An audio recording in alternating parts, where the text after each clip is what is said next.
Muy buenos días, bienvenidos al curso de Psicología y Psiquiatría Aplicada, cuyo código es FG 144 y el día de hoy estamos compartiendo lo que es la semana número 9. El tema relacionado al día de hoy es delincuencia y tipos de delincuencia. Mi nombre es Patricia Caño y es un gusto poder estar con ustedes. Damos inicio con nuestro presente objetivo: conocer los factores que inciden en los índices de delincuencia y los tipos de esta. Perdón. Bueno, buen provecho para quienes ya tomaron los sagrados alimentos. Enhorabuena. Así que iniciamos. Como vemos, nuestro tema es un tema muy controversial. Si nosotros vemos las estadísticas del día de hoy, son altos, los índices son altos. Realmente, ¿qué es lo que viene a incidir en este problema en cuanto a la delincuencia? ¿Por qué es que los jóvenes lo hacen? ¿Será la necesidad? ¿Será que en algún momento hay algún tipo de trastorno o qué es lo que lo está causando? Bueno, es muy importante conocer, primero que nada, qué es el delito. Como bien sabemos, según la historia, nos dice que el delito se ha explicado como el quebrantado de la justicia penal. El delito es aquella circunstancia de haber cometido en esta parte, pues una persona, una acción contraria a la ley. Cuando nosotros vemos lo del delito, a nuestra mente, ¿qué es lo que lo causa, del por qué?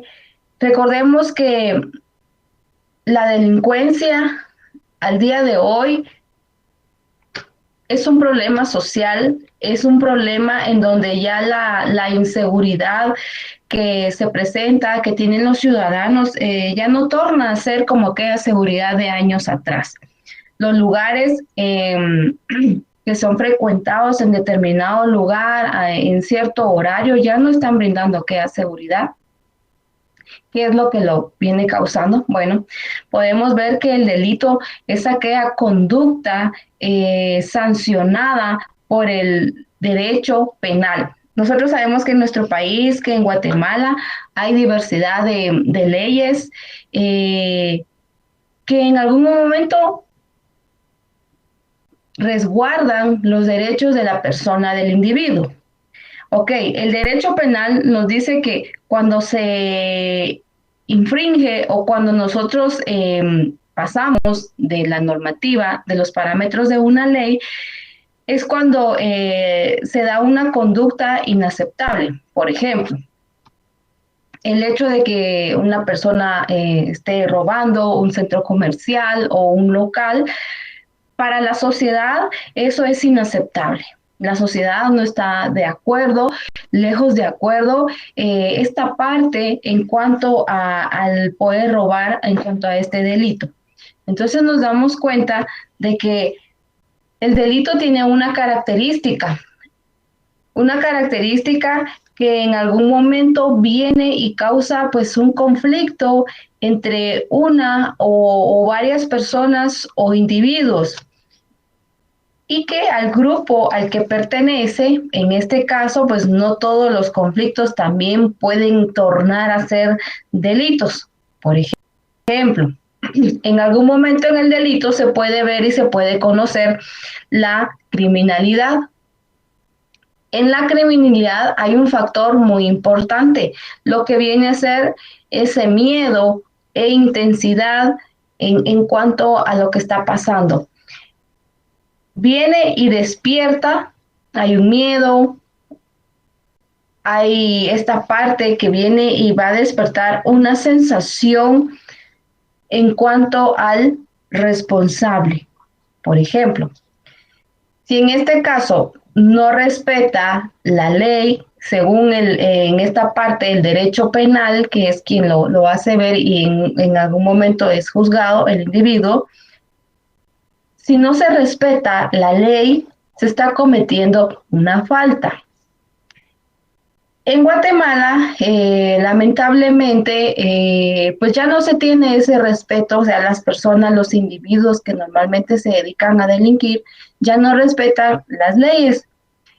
Ya como que el hecho que los puedan llevar a una carceleta, pedir una fianza, pasar determinados días y luego salir en libertad o porque no se recopilaron las pruebas necesarias en algún momento,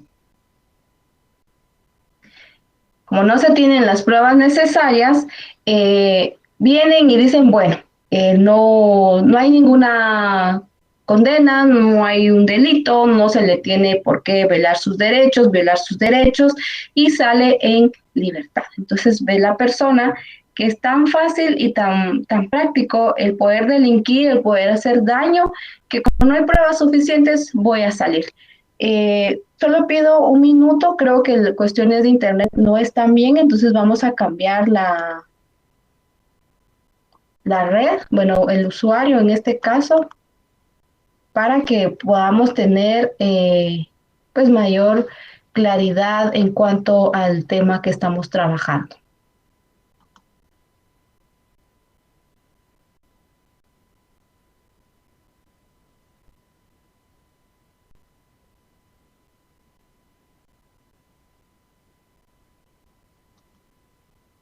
Bueno, ahí estamos ya con otra red, espero que la presentación esté en un 100% excelente.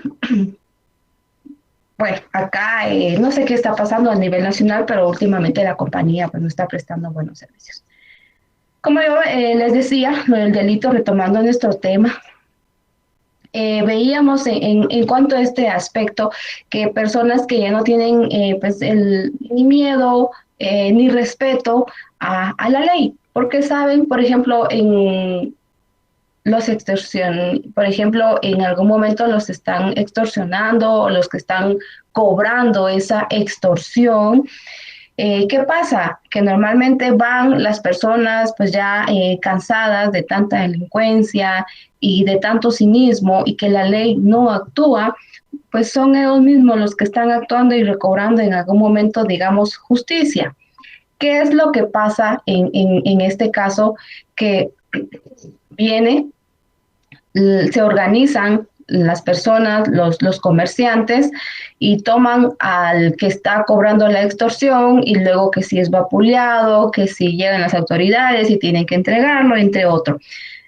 Van y lo entregan.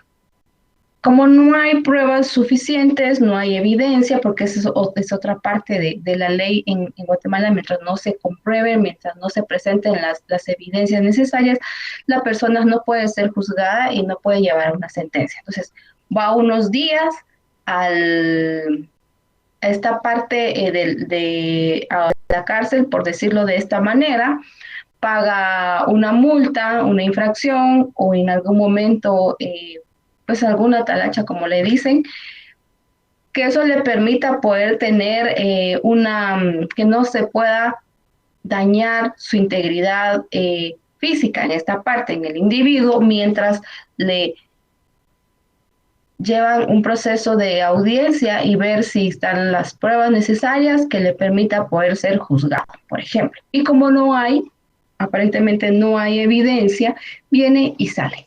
Entonces ya para la persona que está delinquiendo, para el ladrón, por decirlo de esta forma, ya es un hábito que entran y salen y ya no tienen miedo, ya no tienen miedo a la ley, ya no le tienen miedo a las autoridades, porque saben que no hay pruebas suficientes y salen o pagan una fianza o pagan una multa y vuelven a salir.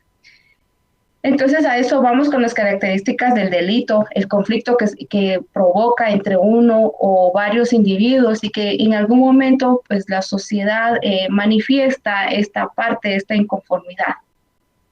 Retomando la parte del aspecto del delito, vemos en nuestra pantalla en este momento que hay dos tipos de delito. Hay una clasificación. En cuanto a los delitos, el delito doloso como el delito culposo.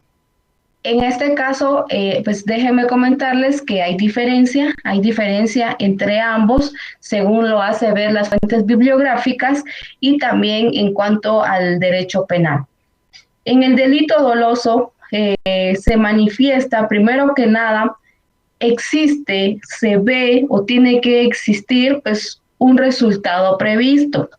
Tiene que haber una ejecución, ejecutó el crimen, ejecutó el robo, fue tomado en infraganti, etcétera. Hay una intención. Esa es la mayor característica de este delito doloso. Existe una intención. El delito doloso es consumado.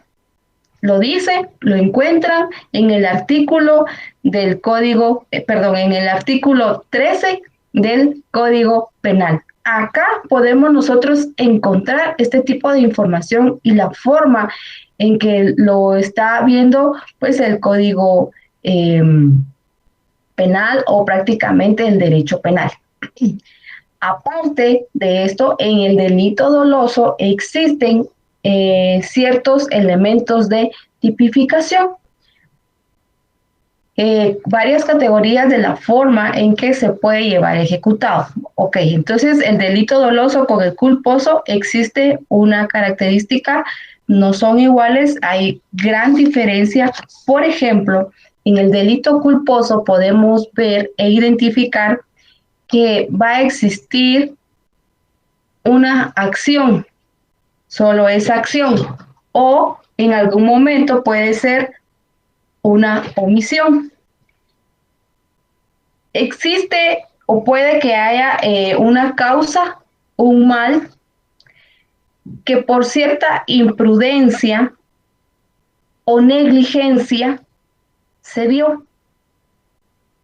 En algún momento de ignorancia nosotros caímos en esa parte. Bueno, hay negligencia, ya se nos dijo, no hacemos caso. Por ejemplo, yo sé, podría llevarse una situación en cuanto a cierto proceso legal hacia una persona donde debe de presentarse, rendir una declaración o, por ejemplo, alguna situación en donde debe de declarar. Y la persona es negligente. Siguen las faltas, no se presenta, o sea, nunca hay una declaración, o sea, nunca se lleva esta parte con la contraparte, etcétera. Y siempre va a existir una imperencia, o sea, no existe una intención. Entonces, mientras en el doloso se hace ver que hay una intención, que fue ejecutado y que el resultado, o sea, ya fue maquinado anteriormente, mientras que en el culposo no, puede darse por una imprudencia, negligencia y que no existe esa intención de quererlo hacer. En algún momento ustedes van en carretera y pueden atropellar a un individuo. No teníamos la mayor intención de querer ser parte de este accidente, o sea, no teníamos en mente el atropellar a una persona, por ejemplo, lejos de atropellarlo, el dejarlo sin vida. Fue un accidente, la persona fue quien cruzó, no se percató que venía un vehículo en carretera, entre otros. Entonces, no había una intención, no se maquinó este tipo de delito, mientras que en el otro sí. Ok, vemos también que en el delito existen ciertos elementos. Por ejemplo, ¿qué elementos viene de el delito? El delito tiene lo que viene a ser una conducta, una parte típica, un elemento antijurídica, un elemento de culpa, culpable, y un elemento punible. En este aspecto de la conducta, vemos que se resaltan dos, lo psíquico y lo físico. Cuando nosotros estamos viendo esto de la conducta, primero que nada, tiene que existir o existe una actividad voluntaria o una inactividad. Previo a ella, en la conducta, nosotros podemos ir identificando en lo psíquico, mente, que mentalmente lo ha pensado y también desea, surge esa necesidad de hacerlo realidad, de llevarlo a cabo. O sea, se analiza y hay un hecho. Por ejemplo, en algún momento cuando hay centros bueno, locales o la persona desea asaltar, obtener lo ajeno, que es lo que normalmente se escucha, no tomemos lo ajeno, cuando la persona quiere tomar lo ajeno, tiene la necesidad de poder robar un bolso, un celular, venderlo, porque puede que ese dinero lo vaya a invertir, tal vez no en algo bueno, no en alimentación a la familia, sino que el hecho de poder adquirir, poder comprar, máximo si es una persona dependiente en cuanto a algún tipo de droga, alguna sustancia narcótica, bueno, robo y con lo que yo robo voy y pago para poder consumir. Ok, lo analizó, sabía muy bien qué lugar debía de frecuentar, qué zona donde hay, pues se dice, en esta zona hay mucho movimiento, pero no hay seguridad, no hay elementos de seguridad. Por ejemplo, en este caso, en Guatemala, bueno, no hay elementos de Policía Nacional. Y aún haya, pues tienes en las ingenia para poderse escapar y no ser capturado. Bueno, lo pensó hacia dónde tenía que ir. Lo hizo, robó, ok. Entonces ahí estamos viendo que en lo psíquico, la mente, los pensamientos influyen. Y luego esta parte de poder hacerlo. Cuando se planifica un secuestro, pues la banda o las personas, los que están involucrados en este hecho delictivo, planifican cómo poder secuestrar a la persona, al individuo. Primero que nada, a quién van a secuestrar, si van a pedir un rescate o qué es lo que van a hacer, si están necesitados de ese dinero, de eso que van a obtener de una manera ilegal. Ok, ya lo analizaron, ya pensaron cómo va a ser el hecho, cómo se va a dar el movimiento y qué cantidad desean pedir a la familia, que ya lo han visto y ven que es un negocio, lamentablemente, ellos lo pueden ver desde este punto de vista rentable. Ya los pensamientos se están activados y se llevó a cabo. Ok.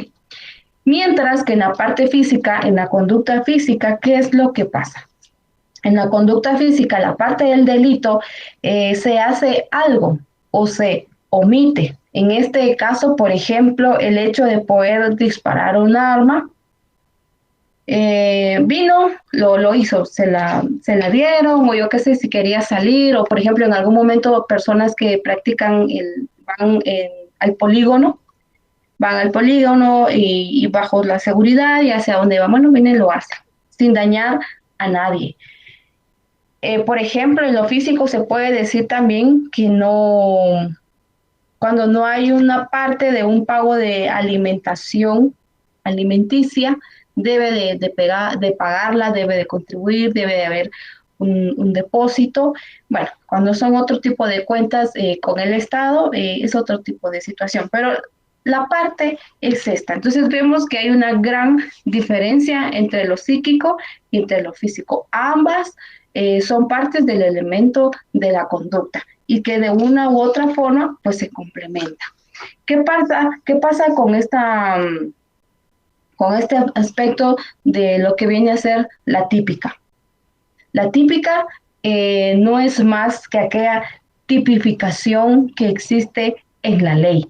Hay leyes, por ejemplo, hay códigos, la Constitución Política de la República de Guatemala. Nosotros vemos que ahí está escrito nuestros derechos, nuestros deberes como ciudadanos, como individuos, las responsabilidades que tenemos y, para con el Estado y también dentro de una sociedad. Entonces, en la típica son todas aquellas tipificaciones que existen en la ley. Claro, esta ley siempre y cuando se encuentre en vigencia y esté dando este aporte de una manera positiva hacia la sociedad en cuanto a la resolución de problemas, de conflictos, en donde se está dañando la integridad física, psicológica de una persona, de un individuo, o se tenga que hacer la restitución de derecho en algún momento hacia lo que viene a ser niñez y adolescencia, entre otros. Entonces, es un proceso legislativo, entre otras palabras. Ok. Antijurídica. ¿Por qué existe este elemento antijurídico o antijurídica? Primero que nada, porque pone en peligro un bien que es resguardado por la ley. En este caso, la ley lo está protegiendo. Existe también una vulneración de derechos de alguien.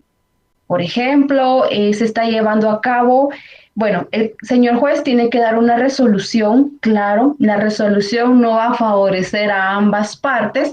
Si en algún momento en este caso, si vemos un caso de violencia, de violación, la víctima, a la víctima le tienen que restituir sus derechos. Y para el agresor, la mejor resolución no va a ser la que va a dar el juez y le dicen, bueno, sí, hay pruebas, hay evidencias, según el examen, según INASIF, qué medios, qué se presentó, se debe de dar esa resolución en la última parte hacia la parte, digamos, en este caso, para el delincuente. Para él no va a ser la mejor resolución, la mejor sentencia.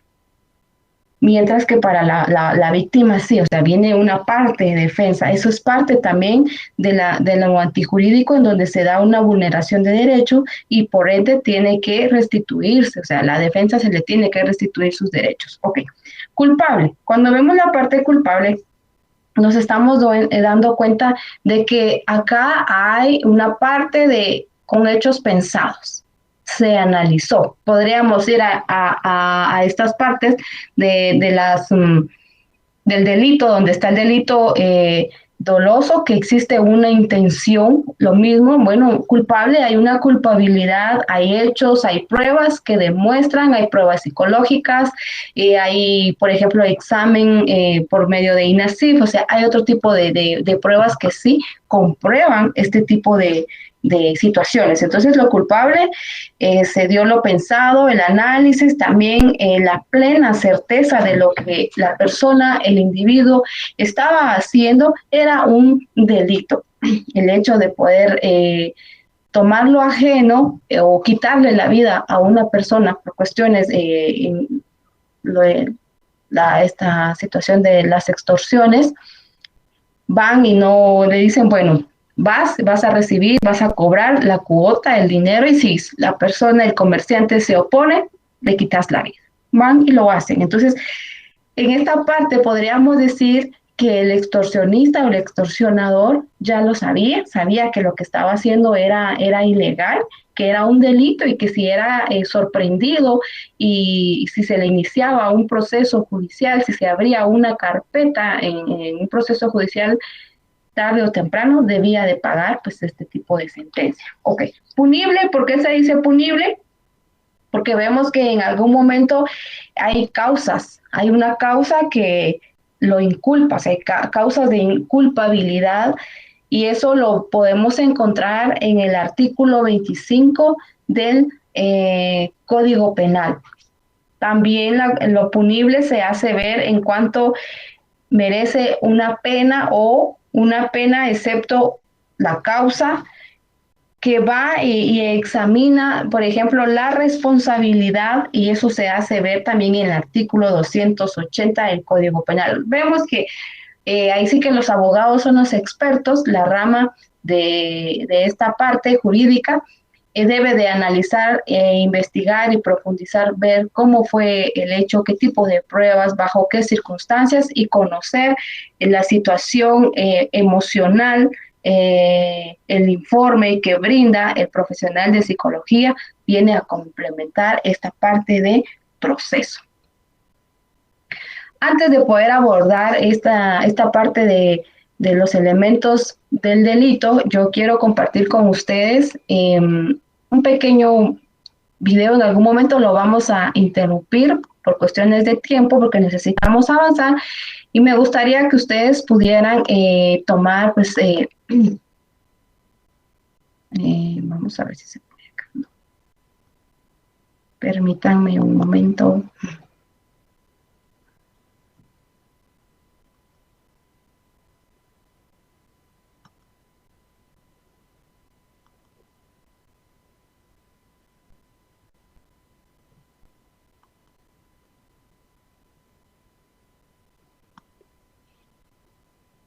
Hola, estimados amigos, ¿cómo están? Espero que todos estén muy bien. Hoy quisiera dedicarme a algo que considero que es de fundamental importancia en el derecho penal. Es la teoría del delito. ¿Para qué nos sirve? Para identificar los elementos comunes a todas las conductas que consideramos delictivas. Esto nos va a ayudar para diferenciar entre lo que creemos tiene características de delito a lo que en verdad es. Esto va a ser entendido de una manera muy sencilla. ¿Por qué? Porque un delito, en términos generales, es una conducta que consta en la ley penal, que se entiende que es contraria a derecho, pero adicionalmente puede ser reprochada a la persona. Es decir, yo le puedo reclamar a esa persona porque la cometió. Es decir, una teoría del delito muy sencilla es como una mesa de 4 patas. Y las 4 patitas tienen que verificarse para decir que lo que se está constatando efectivamente puede ser llamado un delito.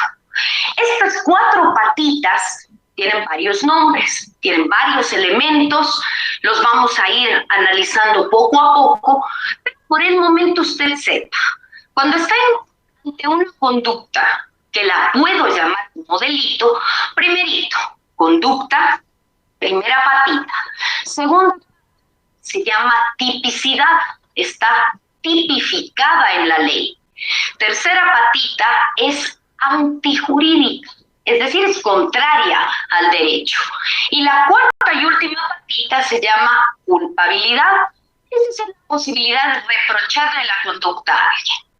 Conducta típica, antijurídica y culpable. Si usted tiene estos 4 elementos reunidos, ahí sí puede hablar que es un delito y que merece pasar al nivel de la punibilidad, que sea punible, que tiene una correspondencia con una pena. No en vano, hay tratadistas que hablan que la teoría del delito es conducta típica, antijurídica, culpable y punible. Pero por términos metodológicos, pienso que por el momento en estas charlas que tenemos, intento hacerlas semanal, delito es una conducta típica, antijurídica y culpable. La primera patita, la de la conducta, tiene que ser abordada desde una forma de ver la realidad, de acciones, pero también de omisiones. También se puede delinquir cuando yo dejo de hacer lo que tengo el deber jurídico de actuar. Como por ejemplo, un policía tiene el deber jurídico de velar por el orden interno. Si es que tiene conocimiento de un delito, se entiende, tiene que actuar. Si no actúa, deja de hacer lo que tiene un deber, que la ley así lo estipula, estaría delinquiendo. Es el delito de omisión. La acción es mucho más sencillo. Si yo mato a alguien y disparo, es una conducta activa. Se puede plenamente verificar en un hacer, no en el dejar de hacer. En la mayoría de códigos penales, me atrevería a decir el 99.9%, tanto la acción como la omisión tienen la misma pena. O sea, es tan delincuente el que hace como el que deja de hacer lo que la norma está diciendo, lo que se espera de él. El primer elemento de la conducta, sea activa u omisiva, se va a eliminar porque cada una de estas 4 patitas, así como sabemos cuándo se conforman, también tienen maneras de ser eliminadas. Y ahí algo que parecería delito dejaría de serlo, porque perdemos la patita. ¿Cuándo elimino la primera, la conducta? Cuando, por ejemplo, hay una persona que, si bien hay una acción, fue por un movimiento reflejo, fue por algún nivel de inconsciencia, o estuvo sometida a una fuerza irresistible. ¿Por qué tiene sentido esto? Porque el eje central del derecho penal y acciones u omisiones que se entiende tienen que ser sancionadas tienen dos elementos: un elemento cognitivo y un elemento volitivo. Cognitivo se relaciona con el conocimiento, es decir, yo conozco que esa conducta está mal, consta en la ley como delito, y a pesar de que sé que está mal, yo la hago o dejo de hacer, el volitivo de la voluntad. Es evidente, si yo estoy sometida a una fuerza irresistible, a un movimiento reflejo que no puedo controlar, o tengo un nivel de inconsciencia, salvo si es que es por una intoxicación, sea con alcohol o con sustancias prohibidas, porque ahí tendremos otras reglas. Son niveles de inconsciencia distintos a estos que les he dicho, por sustancias que la persona ingiere. Eso lo vamos a ver más adelante en la culpabilidad. Obvio, si yo vuelvo a retomar la idea, me someto a una fuerza que no puedo resistir, viene esa fuerza externa a la persona, no tiene voluntad. Entonces esta primera patita se eliminaría. Igualmente, el movimiento reflejo no lo controlo, y por un movimiento, un tic que tengo de ya lesionar a alguien, se entiende que esa persona no tiene como tal que ser sometida al ámbito penal. Porque yo creo que desde el momento he intentado hacerles conocer que el derecho penal es la rama más pura, porque al fin de cuentas de ahí podremos privar de la libertad a alguien. Para ya concretar y terminar esta corta charla del día de hoy, un delito, para que se forme como tal, tiene necesariamente que cumplir los 4 elementos: ser una conducta, estar tipificada, es decir, constar en la ley, ser antijurídica, contraria a derecho, y ser culpable. Y la primera patita, la de la conducta, que se tiene que verificar que sea una acción u omisión, pero que reúna los elementos de saber que es delito y, adicionalmente, sé que es delito y tengo la voluntad de perpetrar. Eso en términos muy generales. Esto me permite desde ya indicarles que la siguiente charla será a tener ciertas ideas de formas de omisión, pero ante todo centrarnos en la segunda patita, que es la tipicidad. Es lo que consta redactado en el Código Penal. Porque en la acción hay varios elementos que se tendrán que verificar, porque si no se verifican, la patita de la tipicidad se elimina. Y por tanto, la acción u omisión, que ya pasó el primer nivel, no supera el segundo. Y bueno, vamos a interrumpir esta parte porque vemos que ya lo estuvimos abordando, era una parte que debíamos recapitular. Si ustedes pueden seguir viendo, enhorabuena, la parte final, aunque ya estábamos por terminar este video. Si nos damos cuenta cómo es que viene el proceso de delincuencia, ahora, algo muy importante, ¿la delincuencia se aprende? ¿Será que la aprendemos? ¿Es algo innato?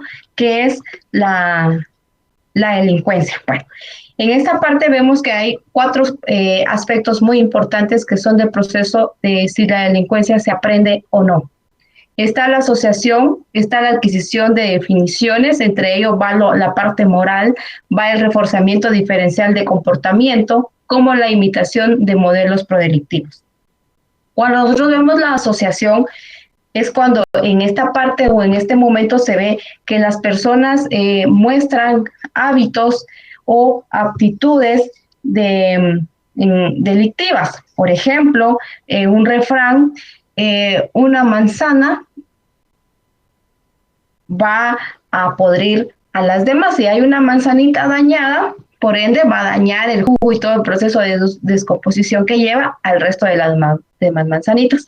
Así es, en asociación, cuando vemos que esta persona ya está mostrando un hábito o una actitud delictiva, aunque podría no ser un hábito, un mal hábito, hay quienes podrían nombrarle, pero en este proceso se ve que hay una parte delictiva, ya se está manifestando.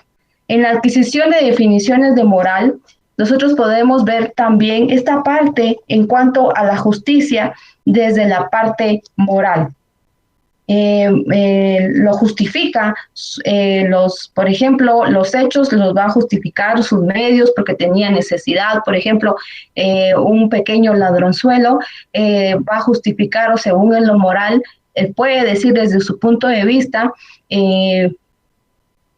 cayó en la necesidad de asaltar a una persona, quitarle su bolso o pedir una cantidad de dinero porque necesitaba comprar algunos alimentos o comprar para alguien más, para una tercera persona. Entonces, según él o según esta parte, nos lo dice desde el punto de vista moral, según su definición, aunque sabemos según la ley que es delito, que no, y cómo está este tipo de situaciones. Ahora, en el reforzamiento diferencial del comportamiento, nosotros podemos ver y evidenciar, o según la información, la bibliografía, nos dice que en esta parte, en el número 3, es cuando se alaba o se ve un acto. En este caso, lo vuelve a cometer. Bueno, ya fui a asaltar una tienda, tomé el dinero de lo que llevaban de la venta hasta el día de hoy o al final del día y lo hice. Eso puede decir la persona y ya como que este acto, esta situación, esta sensación, este placer le gustó hacerlo, pues vio que no estaba en riesgo su vida, por decirlo, desde esta forma o no fue llevado o sancionado por la ley. Entonces viene y lo vuelve a cometer, lo vuelve a hacer, porque en este caso pues existe una ley, pero la ley no se aplica en la justicia necesaria en cuanto a este tipo de delitos, entre otros. Y sobre todo se dan políticas en cuanto a que el robo les gusta y lo vuelven a hacer. Era lo que yo les decía del pequeño ladroncito. Le gustó hacerlo, lo vuelve a hacer nuevamente, lo toman, lo vapulean, un par de golpes y vuelve a salir, etcétera. Hasta que en algún momento pues sí van a tener las pruebas necesarias para iniciar este proceso, pero eso ya es otra parte. Imitación de modelos, bueno, con esto de la imitación de modelos nosotros vemos que es muy claro los modelos prodelictivos. Se hablaba y se veía de una serie, de estas series de narcotráfico. Cómo es que muestran las series, historias, realmente cuál es el trasfondo de esta parte. Historias, por ejemplo, veíamos una historia de Pablo Escobar, que es un narcotraficante colombiano, cómo era la ruta, qué tipo de situaciones, cuál era la vida, entre otros. ¿Qué trasfondo lleva? Son modelos prodelictivos que incitan a nuestros jóvenes, a la población, a los niños, entre otros, etcétera, o este tipo de reclutamiento de personas para poder promover y hacer estos actos delictivos. Entonces, es aquí en donde esa imitación se ve, se refleja a través de estos modelos. Entonces, ¿la delincuencia se aprende? Nos queda esa interrogante. ¿Existen rasgos individuales que predisponen a cometer un delito? Sí, sí existen rasgos. Ustedes saben que este tipo de información pues lo pueden ir encontrando en el DSM-5, qué tipo de rasgos. Y como podemos ver en este momento, las lesiones craneales, la baja activación del sistema nervioso,